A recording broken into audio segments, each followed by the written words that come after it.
Welcome to stock study market অ্যানালিসিসের নতুন ভিডিওতে আপনাদের সবাইকে স্বাগতম। এই ভিডিওতে নিফটি ব্যাংক নিফটির আগামীকাল বা আগামী দিনে ইম্পর্টেন্ট লেভেল কী থাকবে, ইলেকশনের আগে এই সময়ে মার্কেটের ট্রেডিং প্ল্যান কীভাবে করা যেতে পারে এবং এর সঙ্গে সঙ্গে মার্কেটে কয়েকটি স্টক নিয়ে আমি ডিসকাস করবো যে স্টকগুলো এখান থেকে একটা ভালো পারফরমেন্স দেখাতে পারে। তো প্রথমেই দেখে নেব নিফটির ক্ষেত্রে। যদি আমরা দেখি নিফটি, দেখুন এখানে আমি দুদিন ভিডিও বানাতে পারিনি, আমি আপনাদের সঙ্গে শেয়ার করেছি যে জুন মাসে ভিডিও রেগুলার আসবে না, মেবি হয়তো ভিডিও আসবে বাট রেগুলার বেসিসে ভিডিও জুন মাসে আসবে না। আমি নিজে কিছু পার্সোনাল কারণে বিজি থাকবো পুরো জুন মাসটা, সেক্ষেত্রে মেবি ভিডিও আসবে কিন্তু রেগুলার বেসিসে যেমনটি ভিডিও আসলো সেরকমটি আসবে না। আপনারা যেভাবে সাপোর্ট করেছেন লাস্ট ভিডিওতে সেভাবে সাপোর্ট করতে থাকুন, আপনারা লাইক করতে থাকুন, কমেন্ট করতে থাকুন, শেয়ার করতে থাকুন ভিডিও। তো দেখুন প্রথমে যদি আমরা দেখে নিই নিফটি আমি লাস্ট ভিডিওতে ডিসকাস করেছিলাম যে মার্কেটে যদি এখান থেকে কারেকশান হয় তো যে লেভেল থেকে নিফটি এখান থেকে ব্রেকআউট হয়েছিল সেটা হচ্ছে 22,800, 22,750, ইভেন 750 থেকে 700 যে লেভেল, এই লেভেলে এখন নিফটি ক্ষেত্রে সাপোর্ট লেভেল। এই লেভেলটা যদি এখান থেকে ব্রেকআউট হওয়ার পরে ছোটোখাটো কারেকশান হয় তাহলে ঠিক আছে। এবং এই যে মুভমেন্টটা আমরা এক্সপেক্ট করেছিলাম, এই মুভমেন্টটা কিন্তু আমরা ভোটের আগে এক্সপেক্ট করেছিলাম। ইনিশিয়ালি আমরা এই পর্যন্ত একটা মুভমেন্ট এক্সপেক্ট করেছিলাম, তারপরে এখান থেকে একটা উপরের দিকে যখন এর উপরে ক্লোজ দিয়েছিল 22,350 উপরে ক্লোজ দিয়েছিল মার্কেট, তখন এর সঙ্গে উপরের দিকে একটা মুভমেন্ট আমরা এক্সপেক্ট করেছিলাম এবং অল টাইম হাইও আমি এই জায়গায় আপনাদের সঙ্গে শেয়ার করেছিলাম যে ইলেকশন যে লাস্ট ফেজ কমপ্লিট হওয়ার আগে মার্কেট কিন্তু এখান থেকে একটা অল টাইম হাই দেখাতে পারে এবং নিফটি দেখেছি সেখান থেকে একটা অল টাইম হাই দেখিয়েছে এবং এখান থেকে বাজার একটা রেঞ্জের মধ্যে এখানে ট্রেড করছে। ইন্ডিয়া ভিক্স যদি দেখি, ইন্ডিয়া ভিক্স এখন ট্রেড করছে 22 এর উপরে। 22 এর উপরে যখন ইন্ডিয়া ভিক্স মুভমেন্ট হয় সেক্ষেত্রে মার্কেটে ট্রেড করা কিন্তু একটু ডিফিকাল্ট। 22 নয় 24, যদি ইন্ডিয়া ভিক্স দেখুন 24.1950, দ্যাট মিনস 24 এর উপরে ইন্ডিয়া ভিক্স ট্রেড করছে। আগামী 2-4 দিনে ইন্ডিয়া ভিক্স আরও কিছুটা উপরে যেতে পারে। ইলেকশনের রেজাল্টের আগে পর্যন্ত ইন্ডিয়া ভিক্স কিন্তু এখানে শুট অফ করবে। যখন ইন্ডিয়া ভিক্স 10-এর লেভেলে ছিল 10, সেই সময় আমি শেয়ার করেছিলাম যে বাজারে ট্রেন্ডিং মুভমেন্ট আসতে পারে। আপনারা কেন আমি বলি যে আমি এটা শেয়ার করেছিলাম, আমি ওটা শেয়ার করেছিলাম, এটা আমি প্রুভ করতে চাই না যে আমি এটা বলেছিলাম বলে এরকমটি হয়েছে।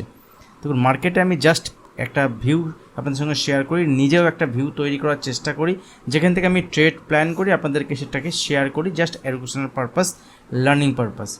এই জন্যই আমি শেয়ার করি যে মার্কেটে কিভাবে কাজ হয় এটা যদি আপনি পরপর স্টেপ বাই স্টেপ দেখেন এবং যদি মনে রাখেন তাহলে এখান থেকে কিছু শিখতে পারবেন এবং পরবর্তী সময়ে যখন এরকম সিচুয়েশান আসবে সেই সময়ে কিন্তু আপনি সেই রকমভাবে উপযোগী ব্যবস্থাও নিতে পারবেন। তো এখন যে জায়গায় বাজার রয়েছে খুব ক্রুশিয়াল লেভেল বাজারের ক্ষেত্রে, সাপোর্ট লেভেল 22,750 থেকে 800, আমরা বলতে পারি 750 থেকে 800 লেভেল সাপোর্ট লেভেল। যদি বাজার এখান থেকে আগামীকাল ব্যাঙ্ক নিফটি এক্সপায়ারি তার পরের দিন, তো এখান থেকে যদি নিচের দিকে আসে, যতক্ষণ বাজার 22,750 থেকে 22,700 লেভেলকে এই 50 পয়েন্টের রেঞ্জ হোল্ড করছে ইলেকশনের আগে, ততক্ষণ পর্যন্ত কোনো খারাপ সিচুয়েশান বাজারে নেই, এখান থেকে বাইং অপরচুনিটি দেখা যেতে পারে। কিন্তু মাথায় রাখবেন যদি 22,700 লেভেলকে ব্রেক করে তাহলে বাজার থেকে এখান থেকে কারেকশান আরও নিচের দিকে হতে পারে, 22,500 থেকে 450 পর্যন্ত টার্গেট হতে পারে। বাজার একটা ট্রেন লাইন আমরা অনেক দিন ধরে দেখছি, বাজার একটা ট্রেন লাইনকে ফলো করছে। তো এই ট্রেন লাইনের নিচের দিকে যে লেভেল সেটা 22,400-450 লেভেল ব্রেক করলে নিচের দিকে 22,200, 21,800 পর্যন্ত দেখাতে পারে। বাট এই মুহূর্তে এরকম কোনো সিচুয়েশান বাজারে নেই। ইলেকশনের সিচুয়েশানে কি হতে পারে, ইলেকশন নিয়ে আমি আলাদা একটা ভিডিও আপনাদের সঙ্গে সময় করে বানিয়ে দেবো, যেখানে ইলেকশনে কি হতে পারে তার পরিপ্রেক্ষিতে কীভাবে ট্রেড প্ল্যান করা যেতে পারে এগুলো ডিসকাশন থাকবে সেই ভিডিওতে। দেখুন যদি বাজারে আমরা দেখি বাজারে র্যালি এসছে, বাজারে এখানে কনসোলিডেশন হচ্ছে এবং বাজারে যদি আমরা আজকে এই মুহূর্তে দেখি এখন বাজে প্রায় 10:40, 11টা, প্রায় ভিডিওটা আস্তে আস্তে 11টার পরেই হয়ে যাবে। তো এখন যদি আমরা ইউএস মার্কেটকে দেখি, ইউএস মার্কেটের যে ট্রেড হচ্ছে সেখানে ডাউ জোন্সের যে ট্রেড হচ্ছে, ডাউ জোন্স কিন্তু এখন মোর দ্যান 200 পয়েন্ট নেগেটিভে ট্রেড করছে, 200 পয়েন্ট নেগেটিভ, ঠিক আছে ডাউ জোন্স।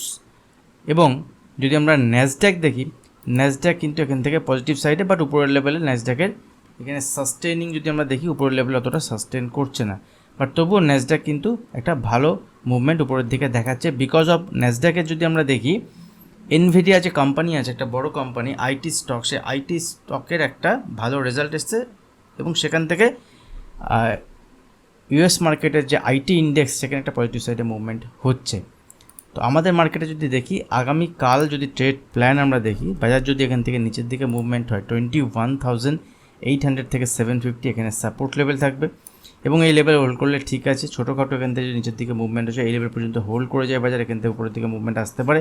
বাট ইলেকশানের দেখুন যদি আমরা রেজাল্ট দেখি, ইলেকশনের রেজাল্ট, তাহলে যে সেশনগুলো বাকি আছে সেটা হচ্ছে আগামীকাল হচ্ছে বুধবার একদিন, বৃহস্পতিবার 2 দিন, শুক্রবার 3 দিন, শনি রবি, শনিবার হচ্ছে 1 তারিখ, শনি রবি সোমবার হচ্ছে 4 দিন এবং মঙ্গলবার হচ্ছে রেজাল্ট। এবং যদি আমরা দেখি 4টে ট্রেডিং সেশন এখানে বাকি আছে। এই 4টে ট্রেডিং সেশনের মধ্যে যদি বাজার এই রেঞ্জের মধ্যে কাটিয়ে দেয় আমি কোনো এখান থেকে আশ্চর্য কিছু হব না।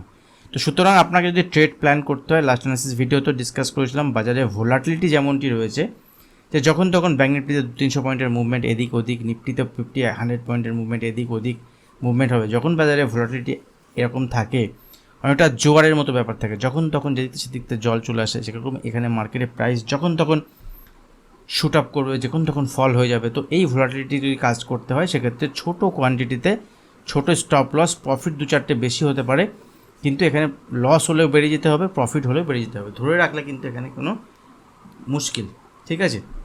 কখনো কখনো বাট ধরে রাখলে কোনো মুভমেন্ট হয়েও যেতে পারে, বাট সেটা কিন্তু এই সময় বাজারের কিছু নয়। বাজারে এই পরিস্থিতিতে এইভাবে ট্রেড প্ল্যান করা যেতে পারে।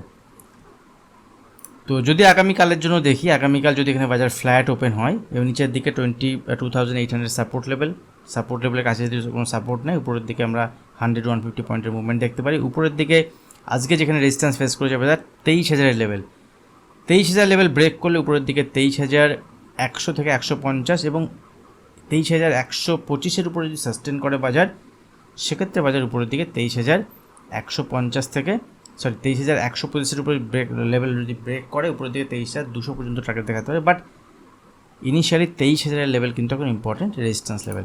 ব্যাঙ্ক নিফটির ক্ষেত্রে যদি দেখি, দেখুন ব্যাঙ্ক নিফটি যদি আমরা দেখি লাস্ট দিন একটা ডোজি ক্যান্ডেল বা উল্টো হ্যামার ক্যান্ডেল বা শুটিং স্টার ক্যান্ডেল যেমনটি আমরা বলতে পারি অ্যাজ পার প্রাইস অ্যাকশন, দেখুন লাস্ট টাইম এখানে এরকম তৈরি হয়েছিল উপরের দিকে, তারপরে এই ক্যান্ডেল লোকে ব্রেক করেছে, এখান থেকে নিচের দিকে ফল দেখেছিলাম। তো এখনও যদি এই ক্যান্ডেল লোকে ব্রেক করে 2 দিন ধরে সেম লো বানিয়ে দিয়েছে এবং এখানে 48,900 লেভেল এখন ইম্পর্টেন্ট সাপোর্ট লেভেল, এই লেভেলকে ব্রেক করে নিচের দিকে 48,750 এবং 48,750 650 লেভেল ব্রেক করলে ইম্পর্টেন্ট সাপোর্ট লেভেল থাকবে 48,500 লেভেল পর্যন্ত বাজার আসতে পারে, কিন্তু লেভেলের বেসিসে কাজ করবে এবং 48,500 লেভেল ব্রেক করলে এখান থেকে কিন্তু নেক্সট এই 10 লাইন সাপোর্টের দিকে বাজার আসতে পারে, যেটা 48,000। তো ছোট ছোট লেভেলের বেসিসে এখানে ট্রেড প্ল্যান করা যেতে পারে। উপরের দিকে মুভমেন্ট হতে গেলে ইনিশিয়ালি 49,500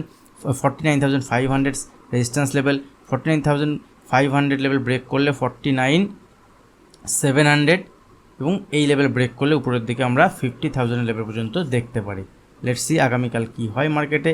বাট মাথায় রাখবেন যদি এখান থেকে লো ব্রেক করে যায় দ্যাট মিনস 49,000 নিচে যদি ট্রেড করতে স্টার্ট করে বাজারে উইক থাকবে। 48,900 নিচে বাজার এখানে সেলিং প্ল্যান করা যেতে পারে 150-200 পয়েন্টের জন্য। উপরের দিকে 49,500 রেজিস্ট্যান্স লেভেল, ইমিডিয়েট রেজিস্ট্যান্স যদি দেখি। এবং আগামীকাল যদি বাজারে মুভমেন্ট ট্রেন্ডিং হয় সেক্ষেত্রে কিন্তু 49,500 লেভেল ব্রেক করলে উপরের দিকে বাজারের মুভমেন্ট হতে পারে। শর্ট কভারিং র্যালি যদি আসে সেক্ষেত্রে বাজার এখানে 200-300 পয়েন্টের মুভমেন্ট ইজিলি দেখিয়ে দিতে পারে। যেহেতু এক্সপায়ারি ডে আছে, যে স্টকগুলো আমি শেয়ার করছি, যেহেতু 30 তারিখ আমাদের মান্থলি এক্সপায়ারি, এই স্টকগুলো প্রত্যেকটি কিন্তু এফএনওতে ট্রেড করে। তো এফএনওতে ট্রেড করার আগে স্টকগুলিতে একটু অ্যানালিসিস করে ট্রেড নেওয়া ভালো, আর এফএনওতে কাজ করা না কাজ করাই এই মুহূর্তে ভালো, ঠিক আছে। এফএনও যেহেতু আমি আপনাদের সঙ্গে আগেও শেয়ার করেছি, এফএনও যে স্টকগুলোতে ট্রেড হয় মানে ফিউচার অ্যান্ড অপশানে, সেই স্টকগুলোতে যেদিন এক্সপায়ারি থাকে এক্সপায়ারির 1-2 দিন আগে বা এক্সপায়ারির 1-2 দিন পরে ট্রেড করা একটু ডিফিকাল্ট হয় এবং সেখান থেকে মুভমেন্ট যে কোনো দিকে হতে পারে, কারণ লাস্ট 1 মাসের যে পজিশান থাকে সেই পজিশানের বেসিসে এখানে ট্রেড হয়। দেখুন আইটি স্টকের যেভাবে মুভমেন্ট হচ্ছে ইউএস মার্কেটে, আমাদের মার্কেটেও আজকে সিলেক্টেড কিছু আইটি স্টকের মুভমেন্ট হয়েছে। সেখানে যদি আইটি স্টকের মুভমেন্ট হয় HCL টেক এই স্টকটি নজরে রাখতে পারুন, একদম নেকলাইনের কাছে আছে। যদি এখান থেকে 1360 থেকে 1365 লেভেল যদি ব্রেক করে এখান থেকে উপরের দিকে কিন্তু 2 থেকে 3% মুভমেন্ট ইন্টারডে বেসিসে দেখাতে পারে। ইন্টারডেতে কাজ করতে পারেন বা পজিশনাল বেসিসে ছোটোখাটো স্টপ লসের বেসিসে এখানে নিতে পারেন। স্টক একদম লোয়ার লেভেল আছে, স্টপ লস ট্রিগার হলে এখানে এন্ট্রি এক্সিট করে দেওয়া যাবে। দেখুন আরেকটা স্টক যদি দেখি এসবিআই লাইফ স্টকটিকে যদি দেখি এখান থেকে দেখুন আজকে একটা খুব ভালো মুভমেন্ট হয়েছে, যেখানে নিফটির আজকে পজিটিভ সাইডে মুভমেন্ট হয়নি। এই স্টকটিতে একটা ভালো পজিটিভ সাইডে মুভমেন্ট আমরা দেখি, তো স্টকটি নজরে রাখতে পারেন। আগামীকাল যদি এখানে 1450-এর উপরে সাস্টেন করে স্টক, সেক্ষেত্রে উপরের দিকে 1450-এর উপরে সাস্টেন করলে উপরের দিকে নেক্সট টার্গেট 1470 এবং 1470-এর উপরে স্টক 1490 পর্যন্ত টার্গেট দেখাতে পারে। দুদিনের বা একদিনের মধ্যে কিন্তু এরকম মুভমেন্ট হতে পারে। বাট যখন আপনি ট্রেড নেবেন সেক্ষেত্রে ছোটো স্টপ লসের বেসিসে এখানে 5 to 7 পয়েন্টের স্টপ লস, তার বেশি হবে না, মানে 0.5% থেকে 1%, মানে 7 to 10 point max to max, তার বেশি স্টপ লস কিন্তু ইউজ করা যাবে না অ্যাজ পার মাই অ্যানালিসিস।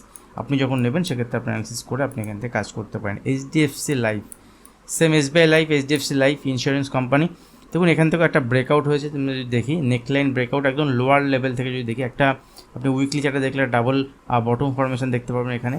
তো স্টকটি কিন্তু এখানে ভালো লাগছে এবং এই স্টকের ক্ষেত্রে স্টপ লস কী হতে পারে, যে ক্যান্ডেল এখানে তৈরি হয়েছে এই ক্যান্ডেলের 50%-এর নিচে বা তার থেকে একটু বেশি যদি দেখি 570 থেকে 572 এই লেভেলের কাছে স্টপ লস ইউজ করে স্টক যখনই হাইকে ব্রেক করবে সেখানে এখানে এন্ট্রি করা যেতে পারে অ্যানালিসিসটা করে তারপরে। এবং ছোটো স্টপ লসের বেসিসে উপরের দিকে যদি টার্গেট হয় 1:2 বা 1:3, মানে যদি আপনার এখানে 5 টাকার স্টপ লস হয় সেক্ষেত্রে উপরের দিকে 10 টাকা বা 15 টাকার টার্গেট এখানে স্টক দেখাতে পারে। সেক্ষেত্রে 2 to 3%-এর মুভমেন্ট কিন্তু 2-1 দিনের মধ্যে স্টক দেখাতে পারে।